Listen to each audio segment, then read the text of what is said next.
Hello and welcome to Issues of the Moment. Building collapse in Nigeria has been on the increase in recent times.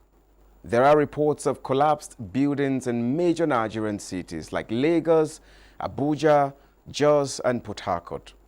This problem is not peculiar to Nigeria, as there are reported cases of building collapse across the world. The situation is usually said to be attributed to various factors ranging from faulty design, negligence, incompetence, foundation failures, extraordinary loads, substandard and fake materials, as well as corruption. In an attempt to find lasting solutions to this menace, Issues of the Moment this week will examine these factors in Nigeria and possible ways to remedy the situation. My name is Justin Bemunyi and I welcome you to the program, and you will meet my guest in a moment.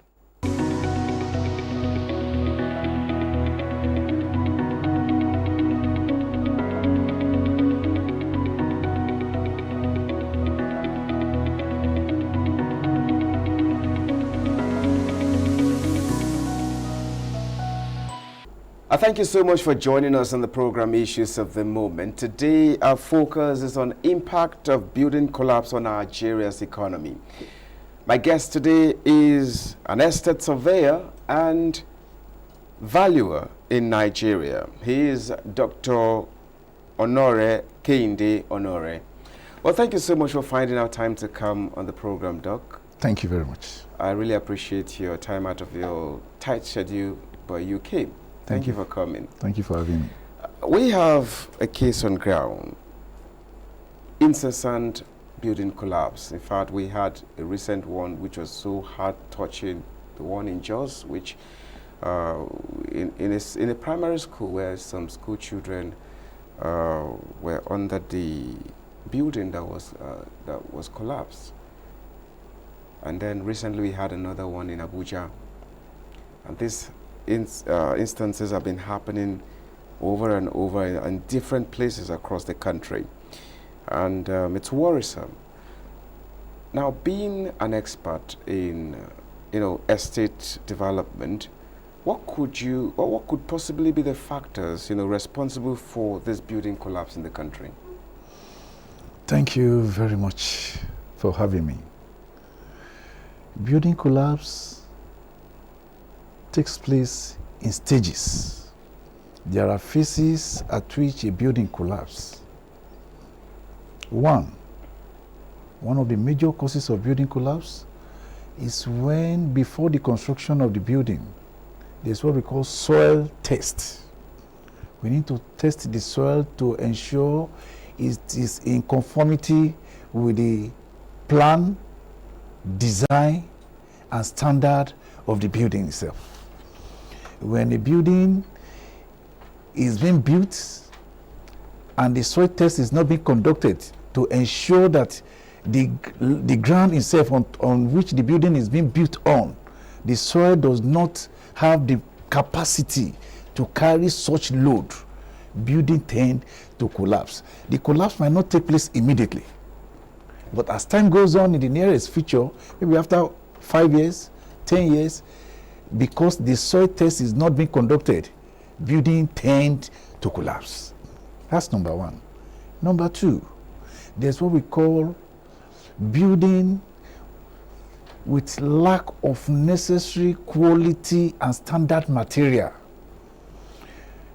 If a soil test is being conducted and the soil and the test shows that the building construction can take place, when it comes to building material, when the adequate quality material is not put in place, building tend to collapse. Thirdly, we have what we call the use of quackery. There are quackery that has influenced the building industry in Nigeria. When we have people that are not professionals, they enter into building construction industry in the name of I can build, but they are not professional. And when they are building, they build without standard, they build without plan, they build without test and plan and standard, then the building tends to collapse. I haven't said that. There are buildings that collapse even when it meets test and standard at the same time. When the soil test is okay, but there's what we call load-bearing wall in building construction. When a building is being designed to carry just one-story building, and at the end of the day, we have a lot of quackery coming up in place, telling the owner of the property that, hey, it can go to 3 4-story building. Meanwhile, the foundation itself is designed for 1-story building.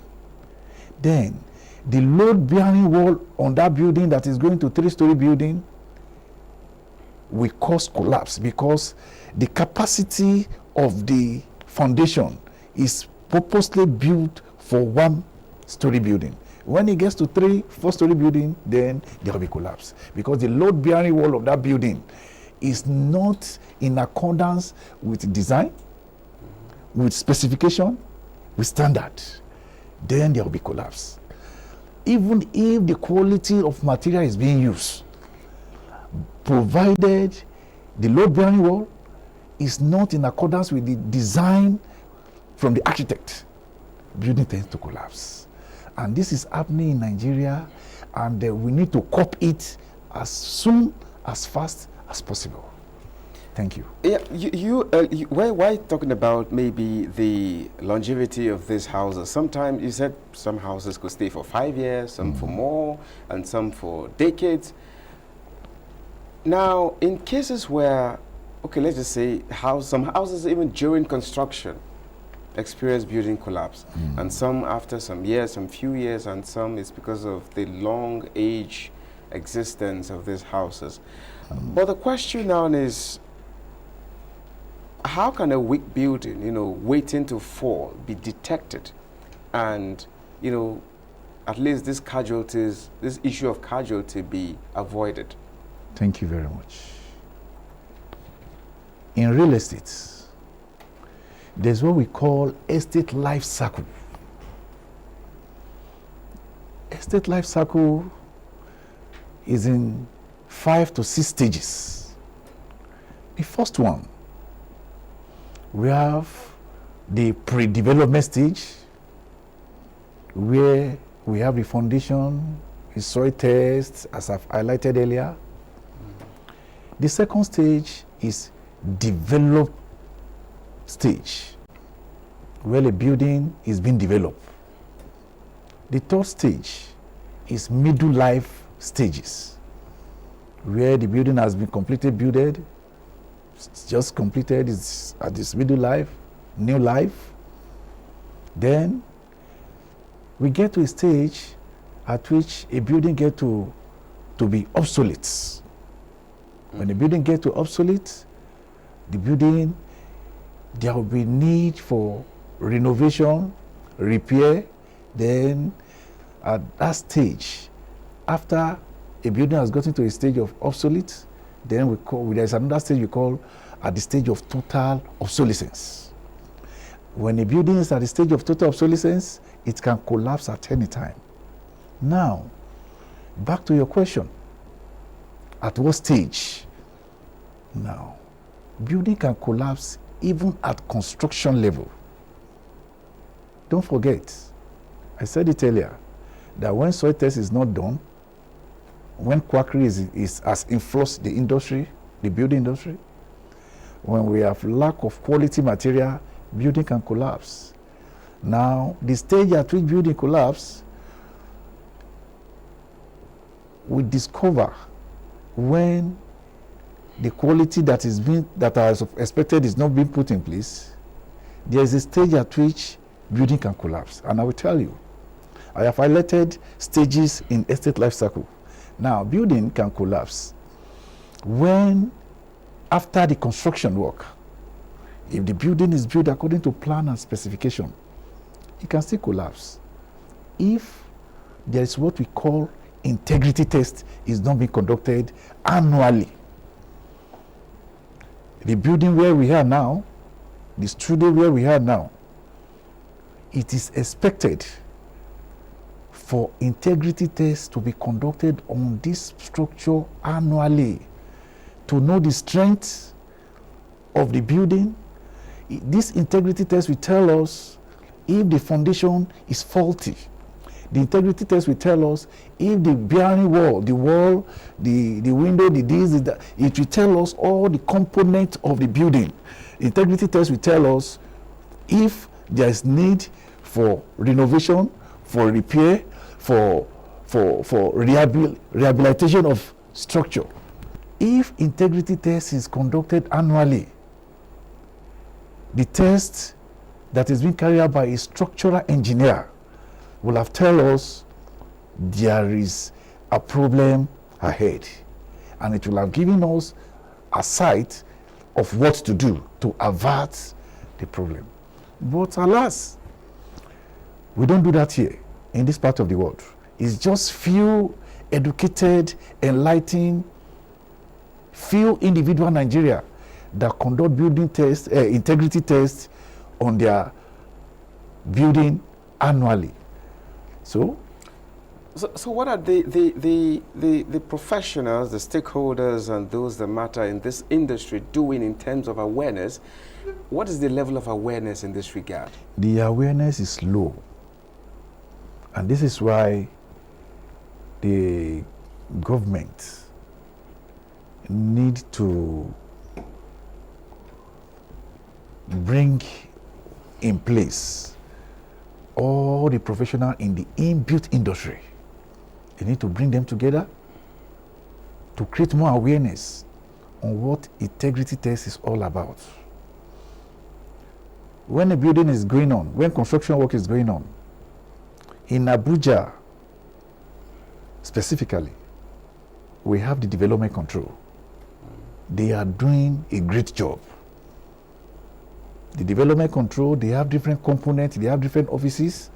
We have the electrical engineering offices, we have the mechanical, we have the civil, we have the structural. They have all the components and they are doing their best. But their best is not good enough. There's need for more awareness within the professional in the inbuilt industry. And this awareness needs to go across all the professional. Media, jingles, newspaper, bulletin. There should be seminars.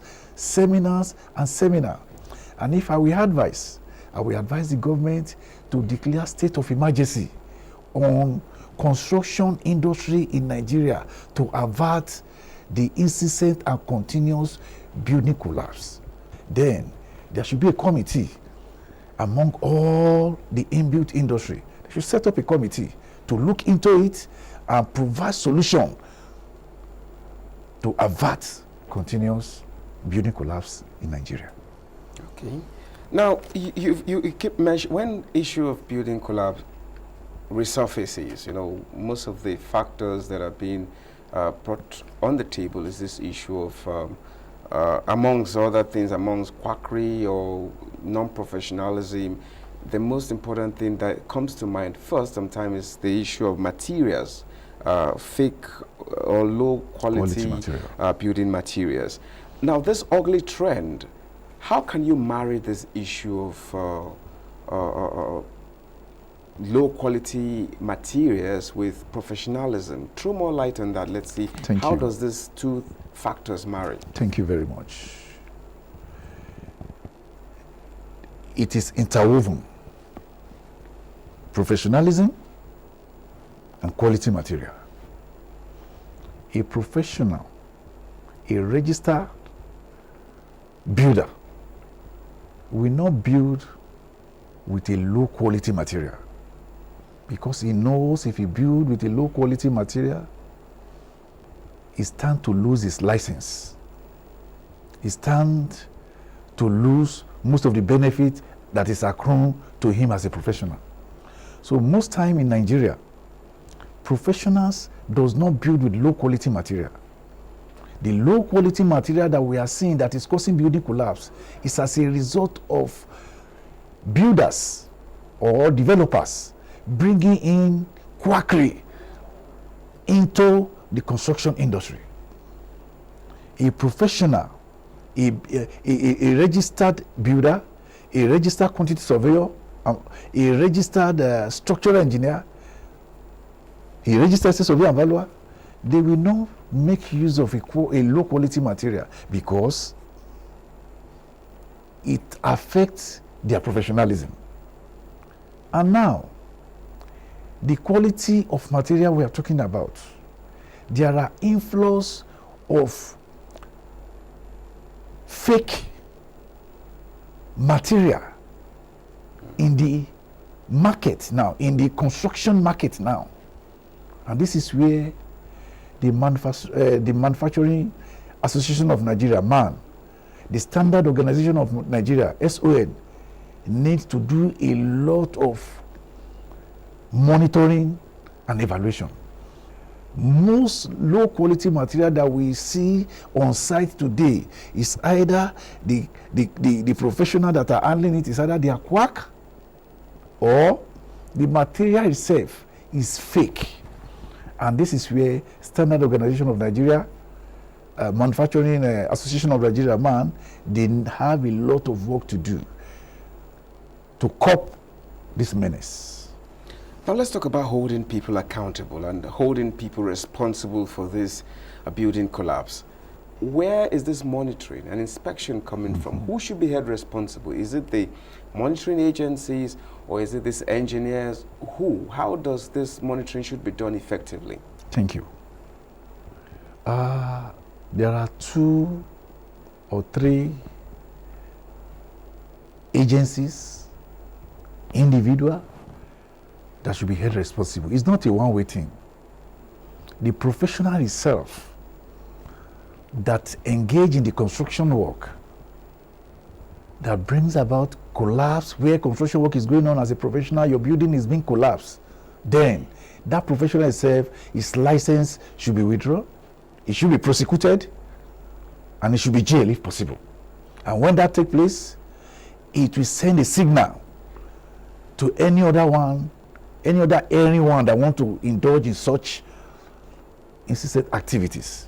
That is on the professional side. On the government, such land should be revoked because it's bringing a bad image to the nation as a whole.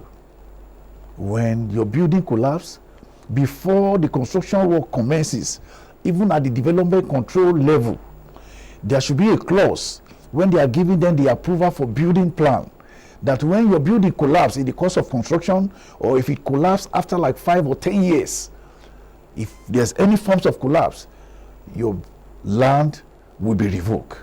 When such clauses is in place, when development control are giving you the building approval plan, and they couple the plan with a clause that in the next 5 years, if your building, after the construction work has been completed and your building collapses, you stand to lose the land will be revoked. When such clauses are there, everyone, every professional will sit tight. Now, before I let you go, we're talking about impact of building collapse of Nigeria's economy. I want you to send a message directly out there or say a word.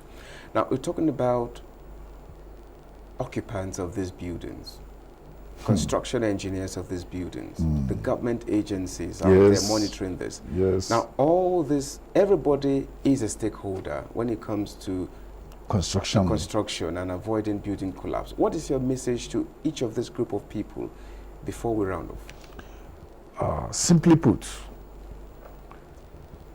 the engineers in the construction industry are to build based on design, plan, standard, and specification. When they fail to do that, they should be prosecuted. Now, the land itself, I have said it earlier, there should be soil tests on the land before you build it, before the architect even design the building itself. There should be soil tests to know if that building will be built, if the land itself will have the power, the strength to carry what is to be designed on it. Thirdly, you mentioned the numbers, the family members, the occupants. I said it earlier. There's what we call load-bearing wall in building. When a building is meant for 2 or 3 bedroom, and it should be meant for a family of 1 family on a 3 bedroom, the husband, the wife, 3 children, 4 children, maximum of 4 children, husband and wife, and at the end of the day,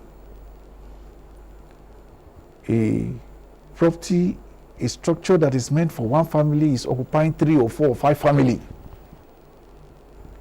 It will be sending a signal to the foundation of the building, because the building itself is designed for 1 family. And when 3 family is now occupying such, then there is this weakness will be taking place gradually before the building eventually collapses. Now, in Abuja, Nigeria, Maitama, Wuse, there are a lot of residential apartments that they are converting into commercial apartments. Residential apartments that are duplex, they are for family, built for family purpose. But because they felt those areas is already along the road, they turn it to be commercial. And when it turn it to be commercial, they change the plan, they change the design, they partition the building. More influx of people are coming in to the building. When they are coming in, then don't forget, the purpose of that building is residential. They are converting it to commercial. They are not taking cognizance of the foundation.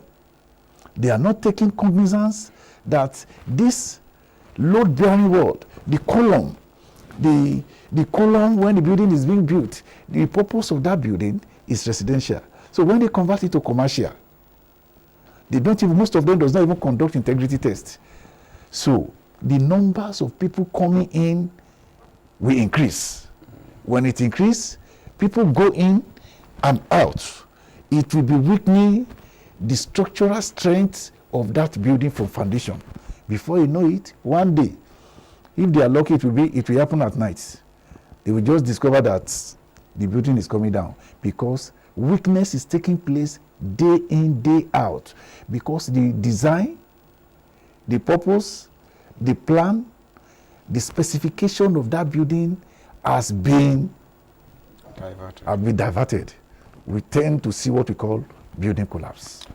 Well, thank you so much.